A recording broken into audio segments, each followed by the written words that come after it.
And the second one, yes. So I like to introduce myself very shortly. I'm not speaking a lot of my autobiographies or something like that, but the few points that I have also, as many of us, the philosophical attitude in my whole life. And like many of us, I found existentialism in teenage years, surprise.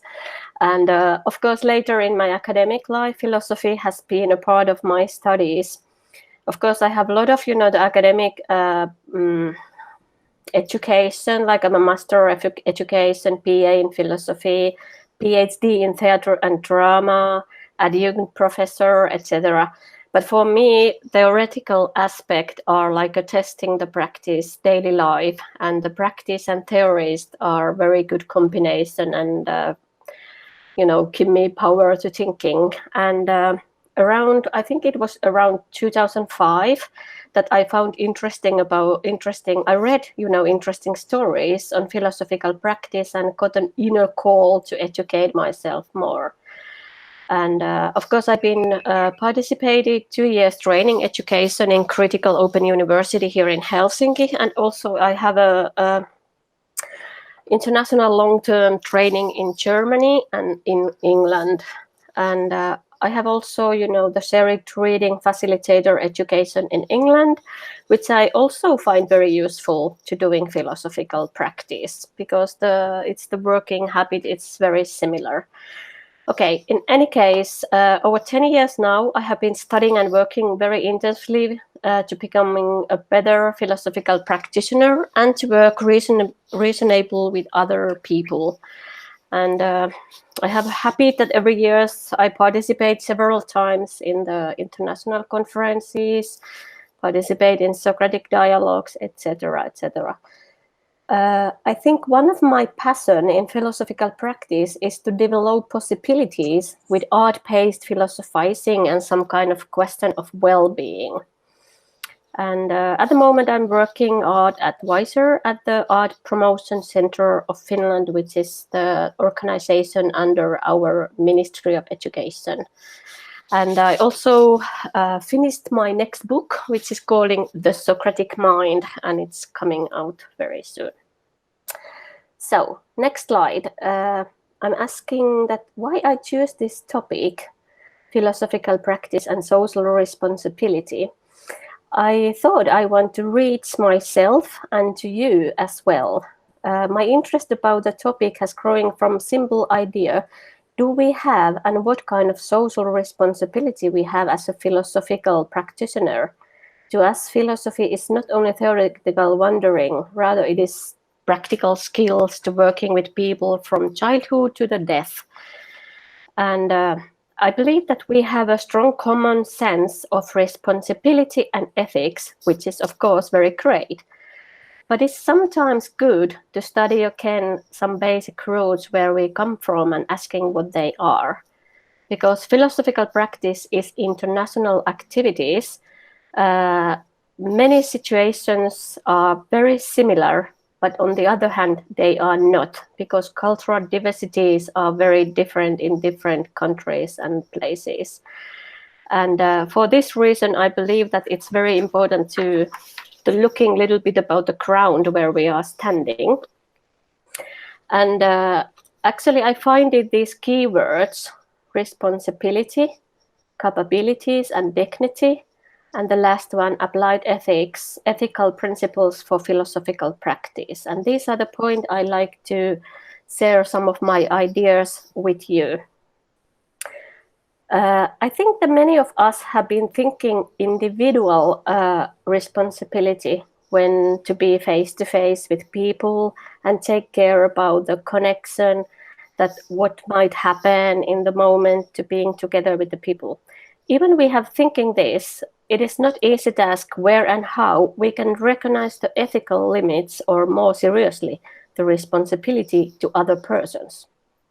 Is it start the beginning of session or is it the end at the same time the session is end? Where and how it's starting and stop?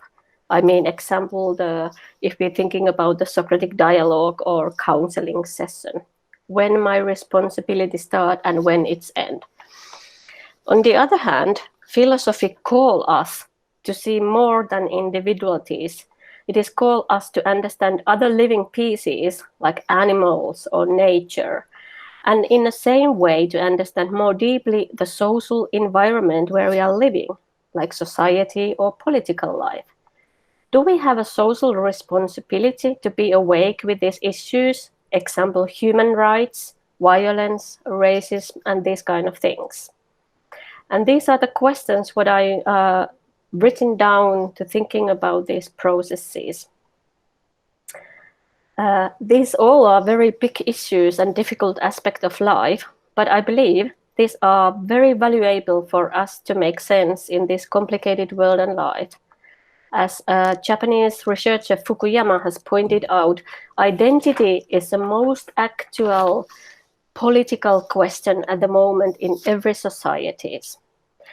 For this reason, it is connected strongly together with responsibility and capabilities, and the heart of identity is dignity. Maybe the next one. I have more questions or marks than answers, but I wish we have time to think together, hopefully inspired by my, the next examples. Let's look at shortly some offers or promises we are telling to people as a practitioner. I have collected this from different web pages, course introductions, people, individual pages, etc. So these are some kind of offers or promises what we're gonna give to the people, support people to develop critical thinking, logical thinking, self-expressions, argumentation, self-knowledge, meaningful life, investigating values and virtues, understanding ethical, moral dilemmas better, creativity, differences between right and wrong, well-being and health, living better life, what is a good life, social capacity, living together with others, interactional skills, etc. These are just the small things.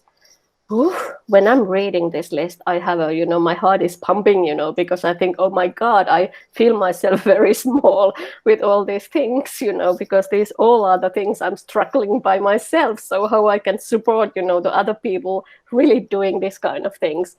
But okay, we try. And the next list is interesting. It's very small. I'm not going to read this, but you can pick up, some of these elements there.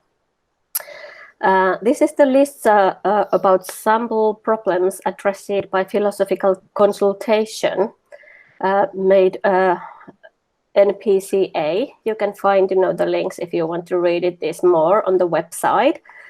And if I look at this list, there is almost everything what I can imagine that exists in the human life. And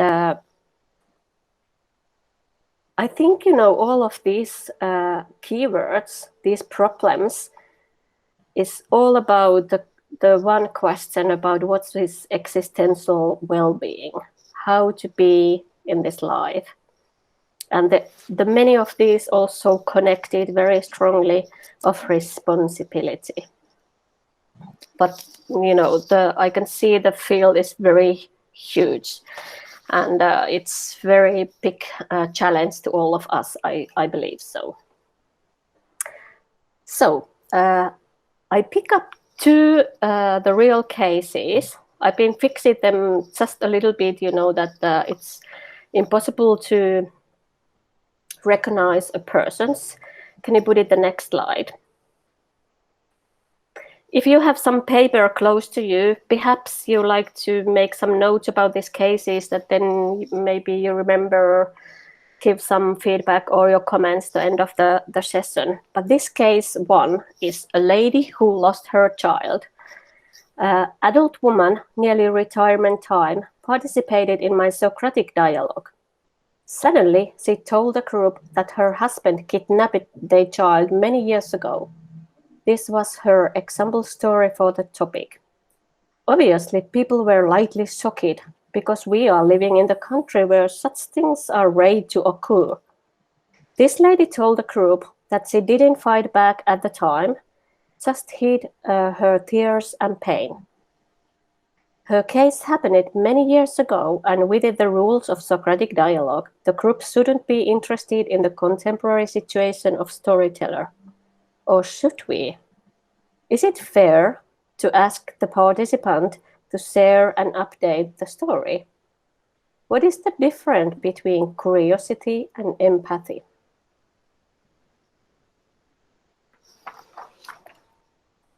Okay, second case.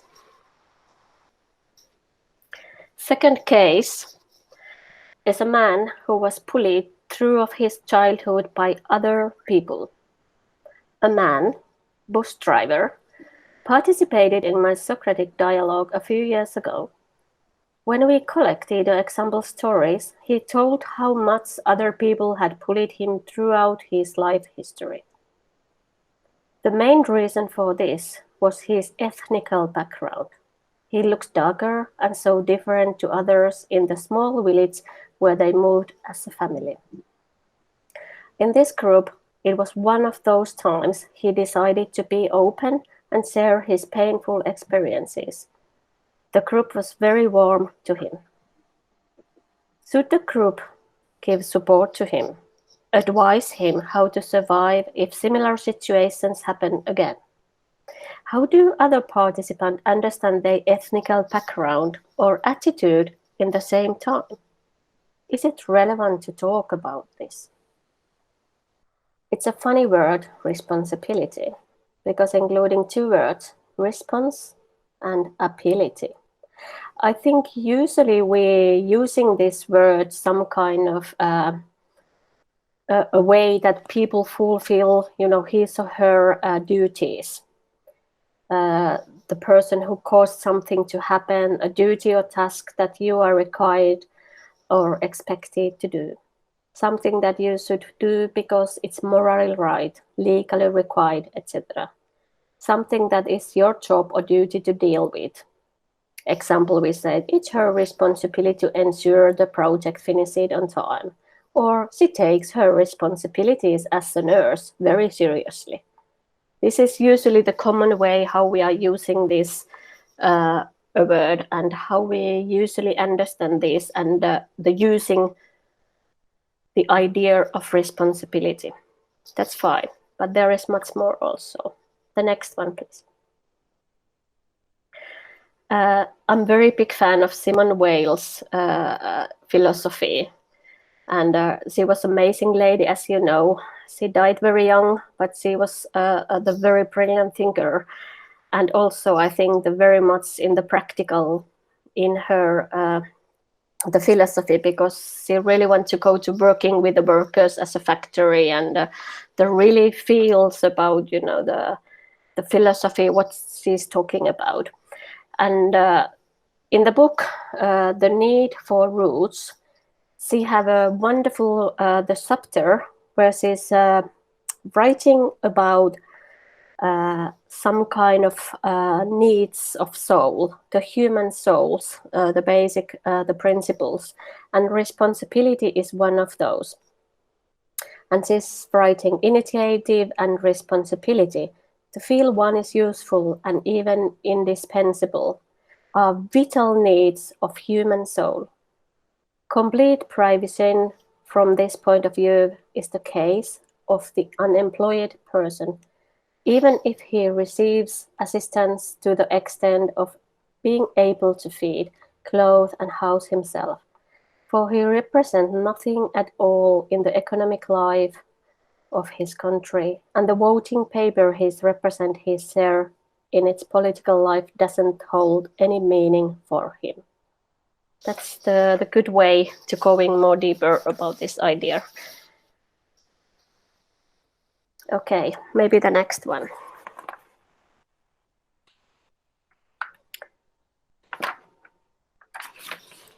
I think this the Wales idea sounds very understandable and reasonable, but if we have a social responsibility to take into account a larger problem of life, like my next three examples demonstrated this, my impulse to start to think about this, the larger scale of social problems, was one of my client in consultation session. She was a young lady, last week in pregnant, and she was very distressed about environmental problems. We used to call it anxious or climate change. In that moment, I was asking to myself, should I concentrate her inner feelings like anxious and fear, or should we talk about the environmental problems? And for this reason, I put it, the next 3 slide about, the very big the issues for us just defeating our thinking processes. And the first of these is, should we be tested weapons of war on animals? And the second one, because of eating, should we accept cruel animal transport? I find out that the last time the European transport, animal transport, made a project which ending a couple of years ago, when they decided how to advise these transport companies to transporting animals. But still, it's very painful to look at any of these aspects. Okay, the next one. Should we take a nice selfie or poor torture? It was a surprise to me that approximately over 500,000 animals suffer around the world due to tourism and selfies, because people want to make a funny selfies with the animals, the wild animals. Is there any sense, or is there something we should say on the loud? And also, it's so funny how these selfies turn back to the people as well, that at the moment, the last statistical fact, what I find it out, was that over 300 people around the world have died because they're taking selfies. Think about it. It's a huge number of people, because people want to go, so high places or dangerous places or something, they're falling down and died and so on, so on, so on, and only for the selfies. Okay. And the next one, the third one, was about this, the very actual, the process that everybody knows, that I'm asking that children and young people are doing what adults should be doing. Malala Yousafzai was shooting by Talibans, and she nearly died. She got the Nobel Prize 2014, and her sentence is all the time, all the girls and all the children have rights to get education. And the other one, the Greta Thunberg, I think she really blew up the people's mind with her message, shame on you. You have been stolen my childhood. And of course, we know that she is an award-winning environmental activist. But this is really shocking. And when we are start to stopping this example that we have a large group of very well-educated philosophers around the world, and these young ladies putting their whole life to protect these kind of values, this kind of the responsibility which should taken by the adults. Okay, I don't want to give any guilty feelings for us, but I think it's sometimes very good to think about this, because this, of course, this example are difficult and complicated. And for this reason, I believe that responsibility is always connected hand by hand together with the theories, realization of capabilities and dignity. Okay, let's talk about a little bit about this idea. What is capabilities? You can move that, okay? Yes. I'm sure that every of you know this very well, that the Human Development and Capability Association, the founders Amartya Sen and Martha Nussbaum. I put it the link there if you want to take it. This is very interesting, because this both has been recently years been very active about human development approach or capability approach. The both terms are going side by side. And I want to add the third name is the philosophy Avishai Margalit. And he is talking about the same issue in his very interesting book, The Decent Society. And he's asking about what is the decent society. And of course, all these things are the ground when, example, United Nations make the policy recommendation, what we know about the cultural and human rights and the legal rights, etc., etc. Okay, the next one. About a few words, how I try to, the content, little bit about the capabilities, what Nussbaum and Sen has written is that capabilities belong first and foremost to individual persons and not only derivatively to groups. The capabilities approach can be provisionally defined as an approach to comparative quality of life assessment and the theorizing about basic social justice. What is each person able to do and to be? Substantial freedom. This is the idea from Zen. A set of opportunities to choose and to act. A person's capability refers to the alternative combinations of functioning combinations. They are not just abilities residing inside a person, but also the freedoms of or opportunities created by the combination of personal abilities and the political, social, and economic environment. Nussbaum is say that substantial freedoms are, as combined capabilities, internal capabilities are the characteristic of a person. And why they think that it's important the distinction between internal capabilities and combined capabilities. Can you put the next slide? There is the three argument about that. A society might do quite well at producing internal capabilities, but might cut off the avenues through which people actually have the opportunity to function in accordance with those capabilities. I think this is very important when we are thinking about cultural diversities, that some way, in the different societies, these elements, the capabilities working in differently way. Because combined capabilities are defined as internal capabilities plus the social, political, economic conditions in which functioning can actually be chosen. It is not possible conceptually to think a society producing combined capabilities without producing internal capabilities. And the last one, the idea of human development. It suggests that unfolding of powers that human beings bring into the world. This approach is influenced by philosophical views that focus on human flourishing or self-realizations. Uses the intuitive idea of waste and starvation to indicate what is wrong with a society that thwarts the development of capabilities. When I stop to thinking about this point, it's open to me a question. When I'm doing philosophical practice, how I can be a person who support, the individual or social capabilities to exist. Is there any possibility to doing that? How I understand these kind of things. The next one, please. Just very shortly about the Margalit idea, the decent society.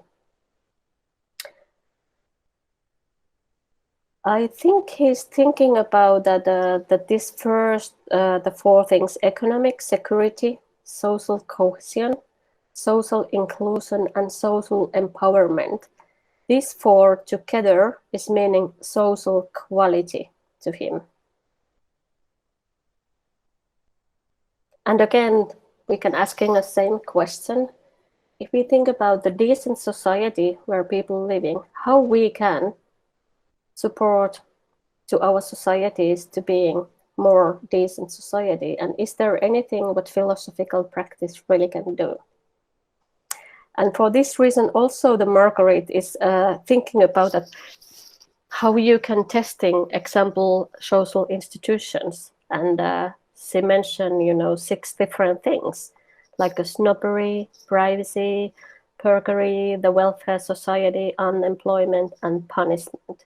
That these are the aspects in society that we can testing these big issues. An important one, I believe so. Okay. I think what counts as decent has deliberately been left relatively underdefined. Precise operationalized lists are often the hindrance, and the flexible understanding is more useful. Decent societies can be built in different ways, tackling problems in different orders, and still produce a tolerable result for inhabitants. No single element of governments can trade in isolation. Attention has to be paid to in their relationships.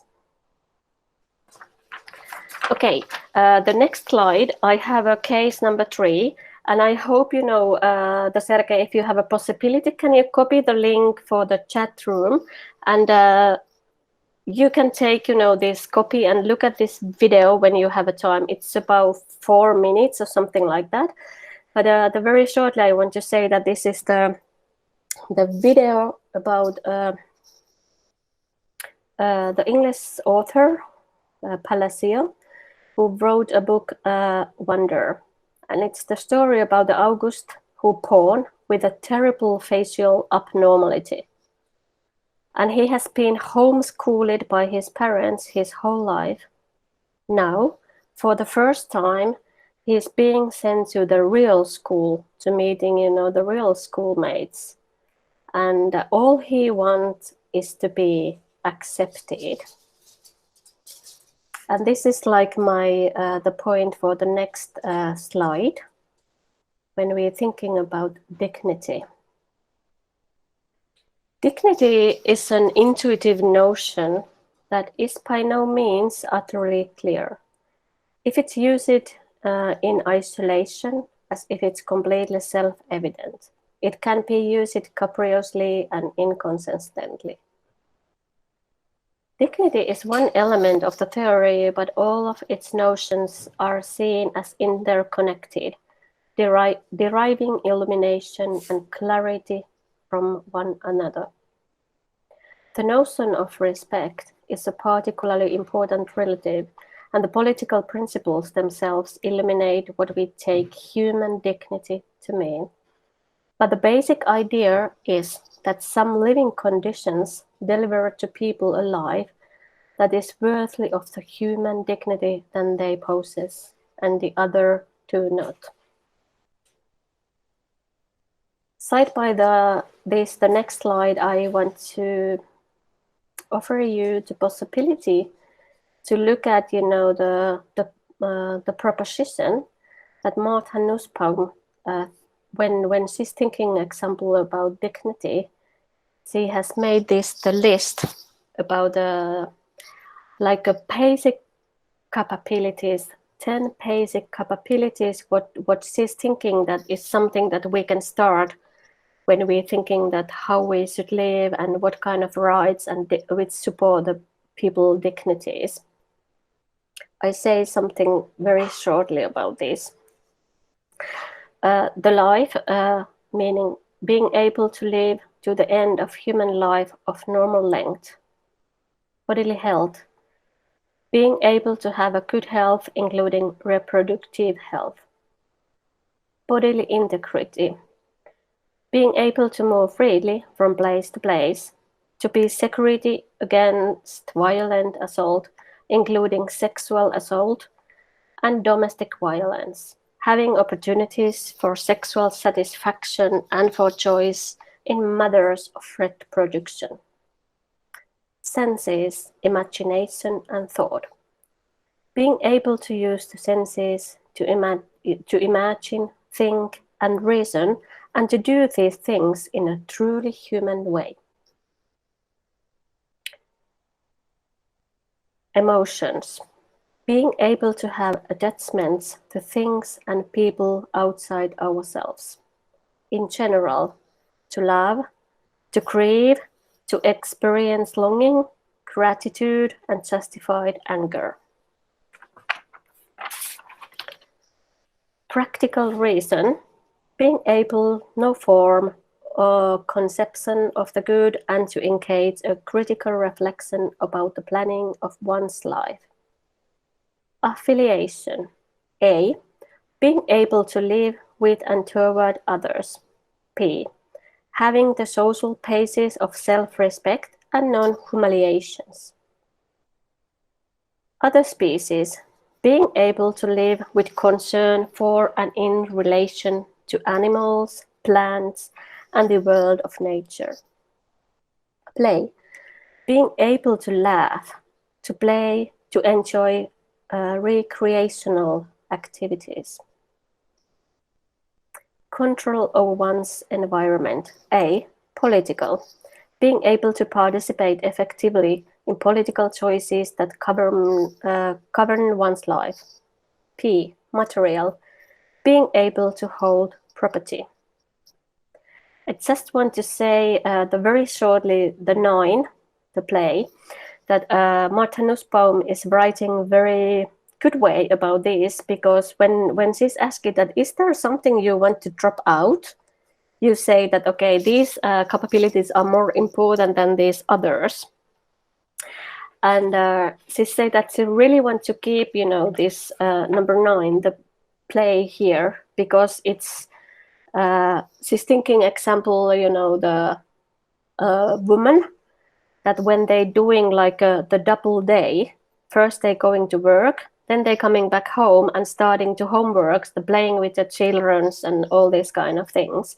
But she also think and arguing that the using this kind of way is a human being is very important to us, that we are really human being and not the machine or something like that. I like this, of course, very much, because it's give very much support about the cultural life, artistic life, and the creativity and these kind of things, which is the good way to understand, example, to empathy and these kind of things. Okay, next two slide. I'm not going to say any the comments about this. This is something what I previously say, that all this the text who talking about the capabilities, dignities, and so on, they paste also and then influenced about the United Nations economic, social, and cultural rights. And probably you know that the Amartya Sen has been working with this very strongly. And these are very, very important to us. And the next one also, civil and political rights. These are very important aspect of life, because these are not the laws. They are just the political and the policy recommendations. And I think it's very important to us to understand in our societies that how these rights really exist and happens. And if not, why? What is the boundaries that these kind of things not exist? I think it's also our responsibility to thinking about these kind of things. Okay, my last slide coming there. This is actually something that I don't have so much to say about this. Probably I'm trying to reach you to the thinking this together. We talk about this in our panel session. The left side of this, the 7.1, is something what we have thinking at the moment in Finland. Example, the consultation situation, that what kind of ethics, the principles might be the good one. And the right one was that what I'm already read on the loud, in the panel discussion, what I find very interesting one from the American psychology associations, when they talking about this, the ethical standard avoiding harm. I think this is very the cryptic topic, But something what I learned also from the panel discussion, that we really should give an effort for this topic and talking about these things. And I think it's the most difficulty because we don't have, these kind of outside control elements that if you are not doing this way or this way, what's happened, the consequences about our talking and acting is in that way a little bit irrelevant. But I'm very, very happy to share some of these things with you because I think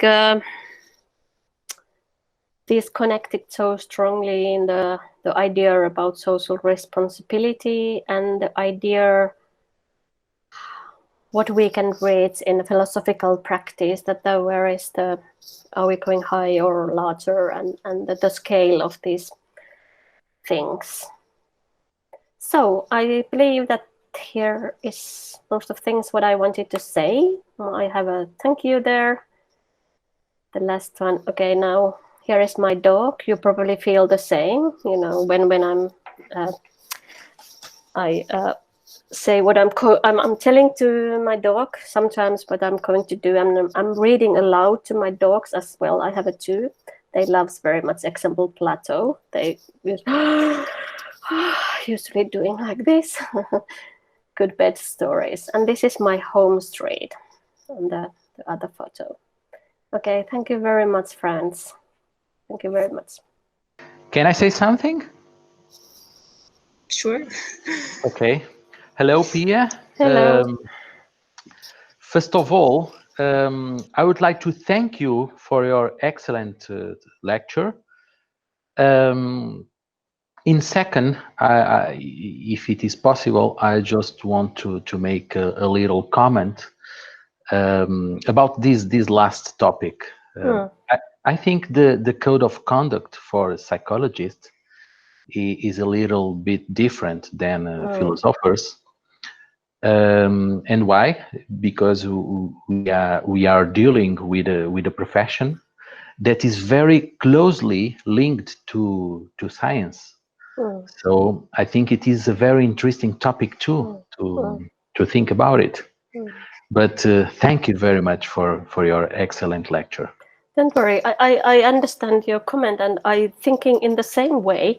I think it's understandable that when we are talking about, example, the ethical principles, we try to find some kind of examples, the parallel sessions or the ideas. And usually it's natural for us to thinking about the psychotherapy of psychologists, they working and so on, because it's a little bit similar.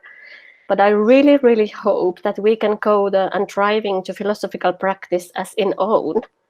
And they're really looking for, the ontological and epistemological, that what is the philosophical practice is, and we can create it the way to working by our own, that we don't need, the copy the ideas from psychology. That's something I really, really like to do it by myself. Good, thanks. Yes, I agree with you. Yeah. Thank you very much. You can also share some of your own ideas. It's not have to be the question to me, because I'm very happy to hear about your thoughts. Yeah. Did you get any, the ideas about these my cases, the questions there or something like that? Whatever. I wanted to ask. Ora, please. You brought 3 cases, and I didn't understand exactly what was your dilemma about those cases. Okay.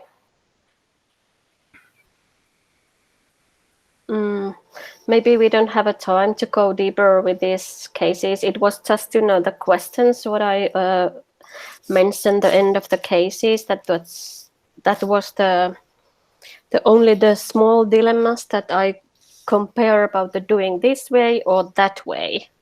That is there something we can recognize it to be ethical or something like that? It was the only my point. Thank you, Pia, for your talk. I was wondering about what do you think about social responsibility on different levels, because we're a very international group.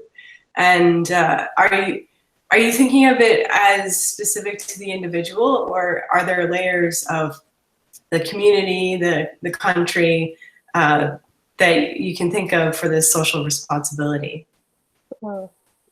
Yeah, that's a good point. This is something what I didn't say this word, but it was my mind that could we be sometimes more activist? I mean, that we're thinking about that, okay, we have a lot of knowledges, we have skills to make a good argumentations, whatever, and how we use these skills. That's my point a little bit, when we are thinking about this complicated world and these kind of the big, the social issues, that should we feel some kind of responsibility about these questions as well as we're doing, our individual clients. I think I don't have, the one answer, but this is something I find out thinking about myself, which is very important. Yeah, good point, Kate. Thank you. Okay, here I can also share some of my thoughts of your presentation and follow up on what we were discussing in our earlier session. Actually, if it sounds right, now without the headset. Is it not, can you hear me? It's very big noise. Okay, one sec. One sec. Laura has to hang up the microphone.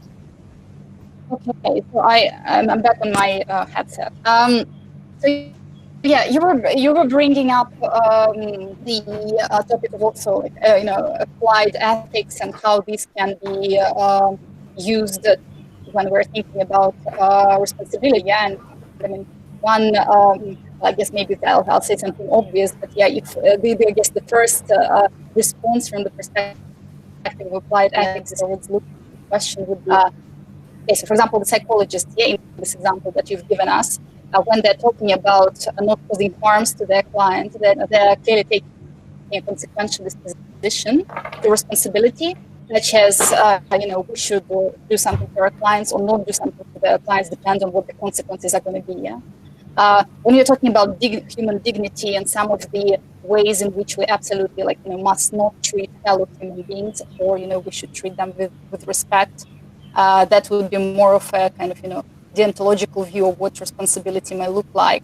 And likewise, yeah, if we take a more kind of Aristotelian, virtue ethics type of view of that would be, okay, maybe we do have a responsibility as practitioners to cultivate some of our own specific virtues, which are relevant to this practice, and then through nurturing those, then our attitude to those people we're working with and the rest of the society will be in accordance. So maybe, the reason why, for example, these young girls are going out there and using some of, their, knowledge and passion to do something about that, and whereas philosophers are not, is maybe because we just lack certain virtues, either because they are not typically thought of to be part of a philosophical profession, or maybe just as human beings there is something else that we do or do not share with them.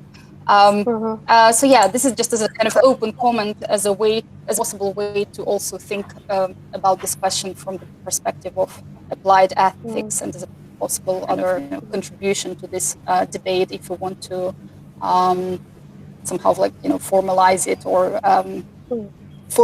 formulate it.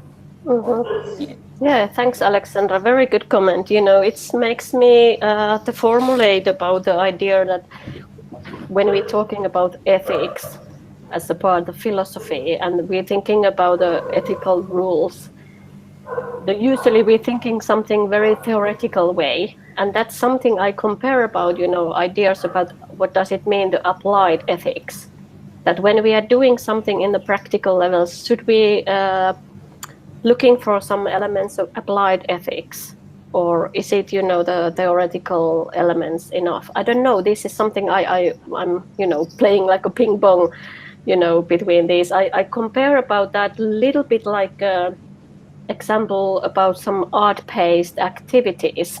That if I'm going to some society, example as an artist, to making some kind of action between them, the other people. And there is probably, the people gonna get, the strong feelings, or they want to change totally something what they have done before, or whatever is happened. But my action impact to this society, these people. It's as we're doing in the individual way also. And in these cases, I'm always asking about what is really, the ethical, the sense of these things, because I think it's very, very important. And yeah, I think it's very, I can see also that example Mike and Mitsuru from Japan are, probably here, because I know the Mike and Mitsuru both have done, some kind of using art and the philosophy together also, that which is very interesting way that you're working as well. Yeah, but applied ethics, what is it? Good point, yeah. Yes. You gave an example which I interpret as a person who had been discriminated racially. How can you, and what you told afterwards was that in the group, they made him feel comfortable. He had a warm response and so. But how did you philosophically deal with this the discrimination? I mean, the problem it doesn't get solved because he feels warm in a group. Yeah, that's the good point. Yes. Yeah, that was my point. That was the reason why I asked it, the afterwards, that should, in that kind of situation, the participant to stop to think about their own ethnic backgrounds, or is it a topic that we should make up, I mean, the more generally as well, that how we understand that, even that it was the one person's example story. I don't know, these are because in this way I understand that a question and his experience coming more philosophical. It's not only that, okay, you're gonna get our empathy because you had the bad history about because people pulling you all the way. But how, we can understand this in a philosophical, that was my point, why I started to thinking about this after this case. Yeah, but I think, for him, it was obviously very good experience, because I think he got a lot of different opinions about his own experience, and probably he's starting to look at his own history from the other way, what might be very good to him. Yeah, but that's the point I like very much about this kind of the concrete examples, because they open to us very good way to talking about these cases, I believe so. Ora, do you want to say something? Yeah, you mentioned several lists of Sen and Nussbaum and Margalit, and but the issue morally is not how nice these lists are, but what we are doing when the different values compete with each other, clash with each other, and with the interest of our clients or the interest of our relatives or whatever. And here it becomes a real issue, I think. And I think my personal opinion that as being involved with people, we cannot avoid such questions. And be aware of the conflicts and of the, and maybe we have forums to discuss. It should have forums like in the former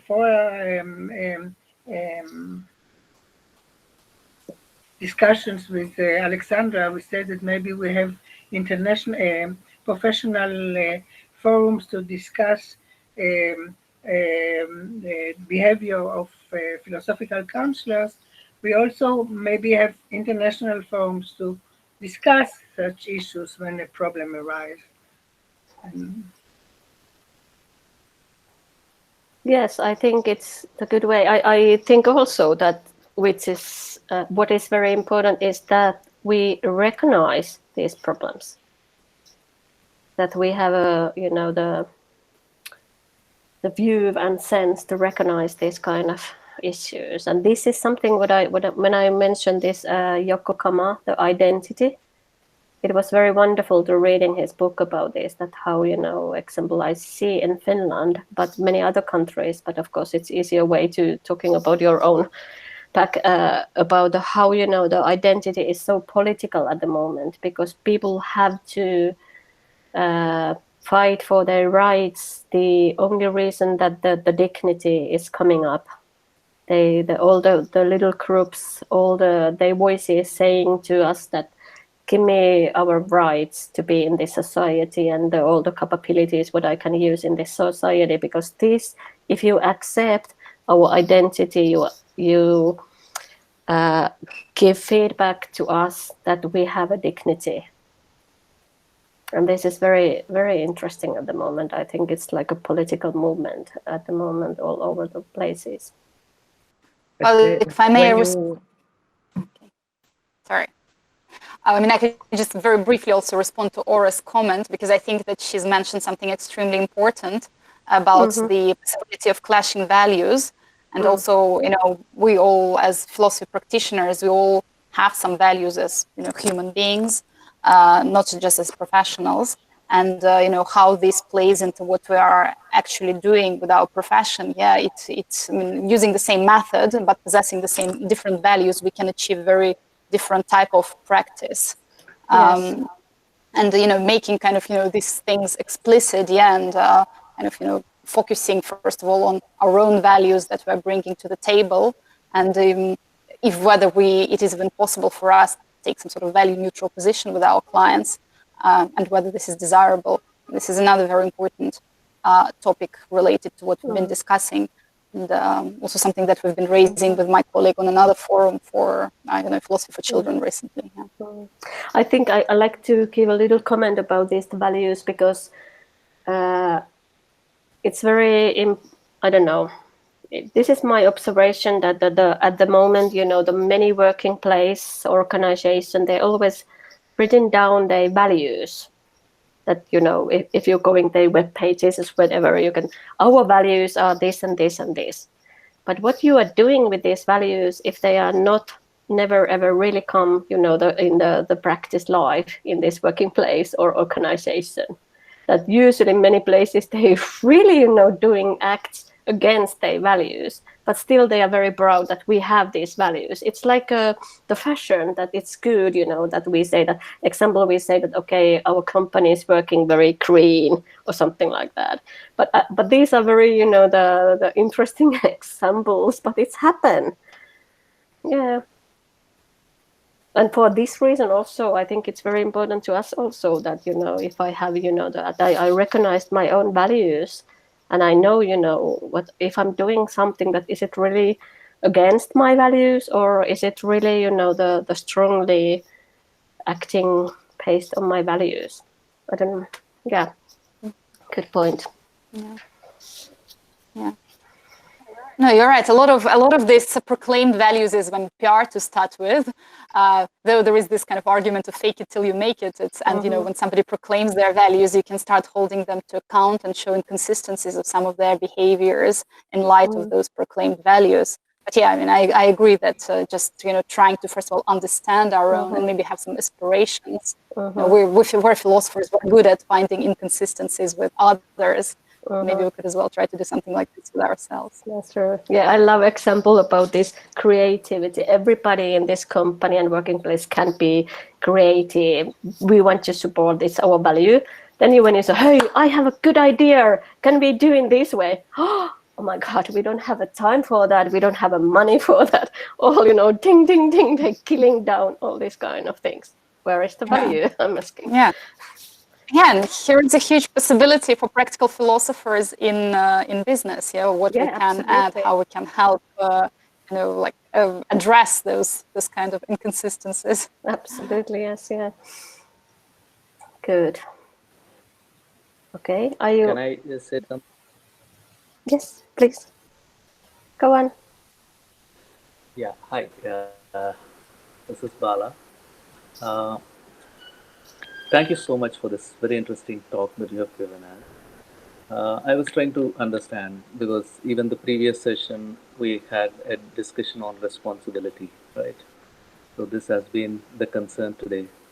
Uh, I was wondering about certain things, certain aspects with regard to responsibility that we are talking about Mm, as philosophical practitioner. There are three possibilities of responsibility that I see, three different contexts. In the first context, when we are talking about social responsibility, society needs us, and we are supposed to respond to that, right? So, are we yeah. talking about responsibility at that level? Because now, for instance, the previous session was on COVID-19 Mm, pandemic. So mm, definitely, society requires uh, support from philosophical practitioners because the people who are infected with COVID-19 and also the other people require certain kind of psychological or philosophical strength to deal with the existential issues that they would come across. So that is how mhm, society requires us, and we have to respond to that. Are we talking about social responsibility at that level? If we are talking about social responsibility at that level, the consequence of that is we are critiquing academic philosophy, which mhm, is kind of armchair philosophizing. mm, That's what most of the universities and educational institutions are doing. So, are we critiquing that by mm, following the first step? mhm, The second kind of responsibility that I see is responsibility towards the client. mhm, And I was actually, I really enjoyed what Aura has said, okay, in the mm, previous session, where she said, we are not knowers of everything. You cannot know everything of the client, right? mm, So since you cannot know everything of the client, what kind of responsibility can you think of? Okay, mm, when I say this, let me use this metaphor mm, that I have been discussing with Lou Marinoff as well mm, during last month when I had my conversations with him. Philosophical counselor, interestingly for me, is a blindfolded person sitting in a chair. Okay, he cannot see mhm, anything, and he can only hear, listen to mm, what is happening. mm, So the client would open through his language, through his concepts, tries to communicate, and philosophical counselor is supposed to get into the language world or language game of the client mm, mhm, and understand and help him in coming out or resolving his issue of concern, right?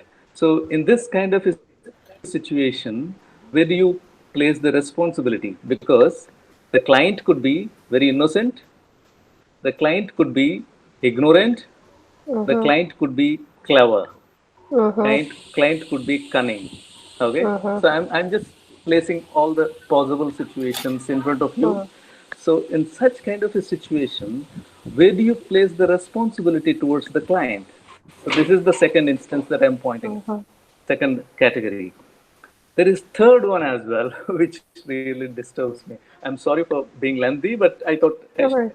speak out and try to make things clear. The third responsibility is more serious one for me because third responsibility is counselor's responsibility towards himself or herself. Okay, Mm, if you are going to deal with the society through your philosophical practice, and if you are going to deal with the client through your practice, then where are you? Probably you would be losing yourself in the mm, process. This is where we were discussing about the psychological health of the mm, counselor mm. himself. Yes. He also has to get rid of certain things so that he becomes healthy. No? So these three different kinds of responsibilities that I see in the practice of philosophy are very complicated, and Mm, there is no one simple solution that we can offer. These are very complicated things, and once you go deep into them, they don't give you an answer, probably they would give you more paradoxes Mm. to wonder about, right? Yeah. So I don't know whether I could make some sense, but I thought I should share these thoughts with you. Thank you so much. Thank you so much. I think this is wonderful what you said, and this is the very good a way that, and the reasons why we are here.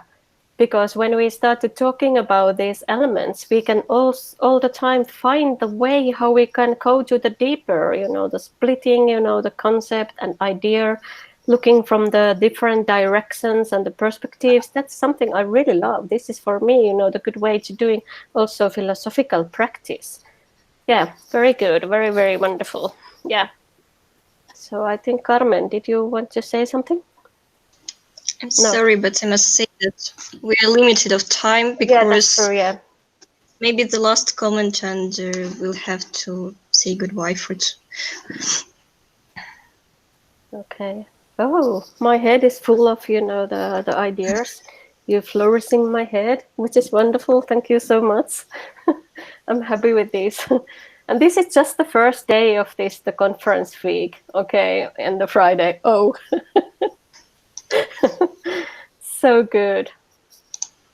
Happy you participated in this session. And I thank you, every of you, so much. And hope you are feeling well and good energy. Thank you. For the next sessions. And thank you, Katja and Sergey. Thank you.